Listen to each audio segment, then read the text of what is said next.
कोकणातल्या एका निसर्गरम्य गावात झाडीझुडपांनी वाढलेला एक प्रचंड मोठा जुना वाडा होता. नाव होतं माऊली निवास. हा वाडा बाहेरून जितका रुबाबदार आणि ऐतिहासिक वाटायचा, आतून तितकीच तिथे एक जुनी शिस्त आणि शांतता नांदत होती. या वाड्याच्या सर्वेसर्वा होत्या राधाबाई. गावातल्या प्रत्येक व्यक्तीसाठी राधाबाई म्हणजे एक कडक, करारी आणि शब्दाला जागी राहणारी महिला होती. त्यांचा एकुलता एक मुलगा अनिकेत मुंबईला एका मोठ्या कंपनीत मॅनेजर होता. अनिकेतचे लग्न एका शहरातल्या उच्च शिक्षित आणि सुसंस्कृत मुलीशी झाले. तिचे नाव होते अनुराधा. अनुराधा जेव्हा पहिल्यांदा त्या वाड्यात सून म्हणून आली, तेव्हा तिला वाटले होते की तिला सासूच्या रूपाने एक आई मिळेल. पण वाड्यात पाऊल ठेवल्यापासून राधाबाईंचे वागणे तिच्याशी अत्यंत थंड आणि शिस्तीचे होते. राधाबाई गंभीर आवाजात, अनुराधा, हे शहरातलं घर नाही. हा आमचा पिढीजात वाडा आहे. इथे सकाळी 5 वाजता उठून तुळशीला दिवा लावावा लागतो. कपाळावर कुंकू आणि वाड्यातल्या नियमाचं पालन हे तुला करावंच लागेल. मला ह्या घरात कसलाही हलगर्जीपणा चालणार नाही. अनुराधाने मान खाली घालून होकार दिला. तिने सासूच्या प्रत्येक शब्दाचा मान राखला. पण महिने सरत गेले तरी सासूच्या डोळ्यात तिने स्वतःसाठी कधीच कौतुक किंवा मायेचा ओलावा पाहिला नाही. अनिकेत 2 महिन्यातून एकदा गावी यायचा. तो आला की राधाबाई थोडे हसायच्या, पण तो गेला की पुन्हा वाड्यावर ती शांतता पसरायची. अनुराधा या मोठ्या वाड्यात स्वतःला खूप एकटी अनुभवत होती. दिवस जात होते. एका रात्री अचानक राधाबाईची तब्येत बिघडली. धावपळ करून त्यांना शहरातल्या हॉस्पिटलमध्ये नेण्यात आले. पण डॉक्टरांनी हात टेकवले. हृदयविकाराच्या तीव्र झटक्याने राधाबाईंचे निधन झाले. संपूर्ण गाव हळहळले. अनिकेत पूर्णपणे कोलमडला. सासूच्या निधनानंतर वाडा अगदी रिकामा आणि उदास वाटू लागला. 13व्याचा विधी पार पडल्यानंतर अनिकेतला ऑफिसच्या कामासाठी तातडीने मुंबईला जावे लागले. तो अनुराधाला म्हणाला, अनुराधा, आईच्या खोलीतल्या सगळ्या वस्तू कपाटात व्यवस्थित लावून ठेव. मी पुढच्या आठवड्यात आलो की आपण मुंबईला निघू. अनुराधा जड अंतकरणाने राधाबाईंच्या खोलीत गेली. कपाट आवरत असताना कपड्यांच्या अगदी मागे तिला कपड्यात गुंडाळलेली एक जुनी लाल रंगाची डायरी सापडली. अनुराधाने ती डायरी उघडली. सुरुवातीची पाने साधी होती, पण शेवटच्या पानांवर राधाबाईंनी काहीतरी असे लिहिले होते जे वाचून अनुराधांच्या डोळ्यातून घळाघळा अश्रू वाहू लागले. तिचे हात थरथरू लागले. राधाबाईचे शब्द, माझ्या पाश्चात जर कोणी हे वाचत असेल तर मला क्षमा करा. मी जगासमोर नेहमी कडक राहिले, कारण मला माझ्या घरातल्यांना कुंकवत करायचं नव्हतं. पण माझ्या मनात एक खूप मोठी सल आहे.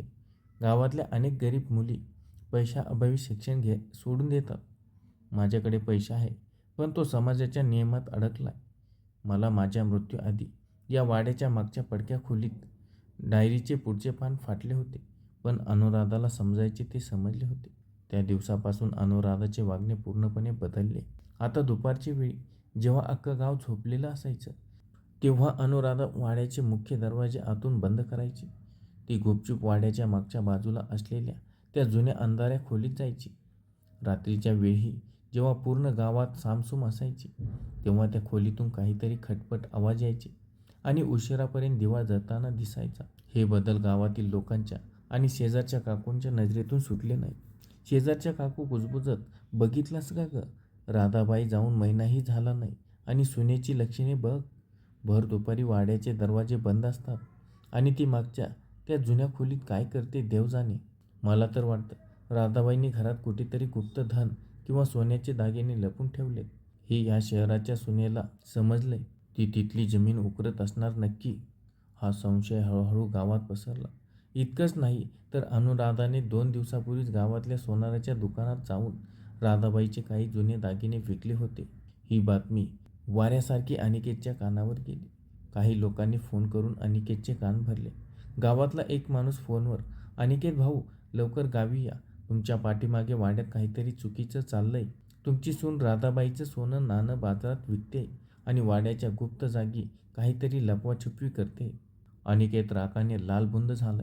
तो कोणतीही पूर्वकल्पना न देता थेट गावी यायला निघाला. दुसऱ्या दिवशी सकाळी अनिकेत गाडीतून उतरला आणि तरातरा वाड्याच्या आत गेला. हॉलमध्ये अनुराधा सोफ्यावर बसली होती. तिच्या हातात तीच लाल डायरी होती. अनिकेतला अचानक समोर बघून ती दचकली.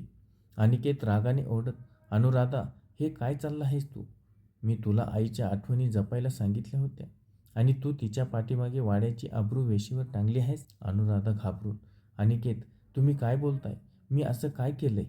अनिकेत तिचा हात पकडत, मला खोटं बोलू नकोस. संपूर्ण गाव तुझ्यावर थुंकतोय. तू आईचे दागिने सोनाराला विकलेस ना? आणि भर दुपारी दरवाजे बंद करून वाड्याच्या मागच्या खोलीत काय शोधत असतेस? सांग मला, तुला पैशाची एवढी हाव होती तर मला सांगायचं ना. आईच्या गुप्त धनाचा शोध घेतेस होय? त्याचवेळी गावातील काही प्रमुख लोक आणि शेजारच्या काकूंनीही वाड्यात जमा झाल्या होत्या. प्रत्येकाच्या नजरेत अनुराधाबद्दल तिरस्कार होता. अनिकेत, हिने राधाबाईच्या पवित्र वाड्याला कलंक लावलाय. हिची चौकशी करा. हिने काय चोरले ते बघा. अनुराधा डोळ्यात अश्रू आणून खंबीरपणे, अनिकेत, तुमच्या पत्नीवर आणि स्वतःच्या आईवर एवढा विश्वास होता का? जर तुम्हाला खरंच सत्य बघायचं आहे ना, तर या माझ्यासोबत. त्या मागच्या खोलीत मी काय केलंय ते स्वतः डोळ्यांनी बघा. अनुराधा पुढे चालत गेली. तिच्या मागे संतापलेला अनिकेत आणि गावातील लोक वाड्याच्या मागच्या खोलीपाशी आले. अनुराधाने त्या खोलीचे जुने लाकडी दार हळू ढकलले. दार उघडताच समोरचे दृश्य पाहून अनिकेतच्या हातातील बॅग खाली पडली. गावातील लोकांचे डोळे आश्चर्याने आणि शरमेने खाली झुकले. तिथे कोणतीही जमीन उकरलेली नव्हती किंवा तिथे कोणतेही गुप्त धन नव्हते. ती जुनी जळमटांनी भरलेली खोली आता एका सुंदर, स्वच्छ आणि प्रकाशमान अभ्यासिकामध्ये बदलली होती. खोलीत सुंदर बाकडी टेबल आणि भिंतीवर शेकडो पुस्तके व्यवस्थित मांडलेली होती. समोरच्या मुख्य भिंतीवर राधाबाईचा एक मोठा हसरा फोटो लावलेला होता, ज्यावर हार घातला होता. तिथे गावातील 5-6 गरीब मुली बसून अभ्यास करत होत्या. अनुराधा रडत रडत, अनिकेत, आईच्या या डायरीत लिहिलं होतं की त्यांना गावातील गरजू आणि गरीब मुलींसाठी एक मोफत अभ्यासिका आणि ट्रस्ट सुरू करायचा होता. पण समाजाच्या बंधनामुळे त्या हयात असताना करू शकल्या नाहीत. त्यांनी लिहिलं होतं की त्यांच्या मृत्यूनंतर त्यांच्या हक्काच्या दागिन्यातून हे काम पूर्ण केलं जावं. मी सोनाराकडे जाऊन ते दागिने विकले नाहीत तर ते घाण ठेवून या मुलींच्या पुढील शिक्षणाची फी भरली आहे. आणि गेले 15 दिवस दरवाजे बंद करून मी आणि या मुली मिळून या पडक्या खोलीची साफसफाई आणि रंगरंगोटी करत होतो, जेणेकरून ITI आणि स्पर्धा परीक्षेचा अभ्यास करणाऱ्या या मुलींना शांतपणे वाचता येईल.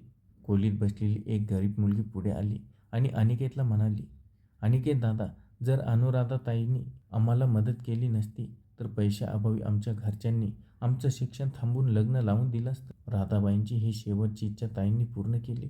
ते आमच्यासाठी देवमाणूस आहेत. अनिकेतच्या डोळ्यातून पश्चातापाच्या अश्रूंची धार लागली. ज्या सुनेला आणि नात्याला समाज चोर आणि लोभी समजत होता, तिने प्रत्यक्षात सासूचा खरा वारसा आणि माणुसकी जपली होती. अनिकेत अनुराधासमोर गेला आणि त्याने तिचे दोन्ही हात हातात घेतले. अनिकेत गहिवरलेल्या आवाजात, अनु, मला माफ कर. मी पती असूनही तुझा विश्वास समजू शकलो नाही. आईने तुला सून म्हणून नाही तर या घराची लक्ष्मी म्हणून निवडलं होतं, हे आज मला समजलंय. तू आईचं अपूर्ण स्वप्न पूर्ण केलंस. गावातल्या लोकांनी अनुराजेची हात जोडून माफी मागितली. अनुराधाने राधाबाईच्या फोटोकडे पाहिलं. आज त्या फोटोतल्या राधाबाईंच्या डोळ्यात अनुराधाला पहिल्यांदाच कडकपणाऐवजी एक आईचा आशीर्वाद आणि कौतुकाचा ओलावा जाणवत होता. वाड्यावरचे संशयाचे दाटधुके विरघळले होते आणि एका निशब्द नात्याने संपूर्ण गावाला माणुसकीचा एक नवा धडा शिकवला होता. मित्रांनो, कधीही डोळ्यांना दिसतं ते सत्य नसतं आणि समाज जे बोलतो ते पूर्णपणे खोटं असतं. तुम्हाला अनुराधाचा हा त्याग आणि निर्णय कसा वाटला? तुमच्या आयुष्यात कधी तुमच्यावर असा चुकीचा संशय घेतला गेला आहे का? आम्हाला कमेंट करून नक्की सांगा. कथा आवडली असल्यास लाईक आणि सबस्क्राईब करायला विसरू नका. धन्यवाद.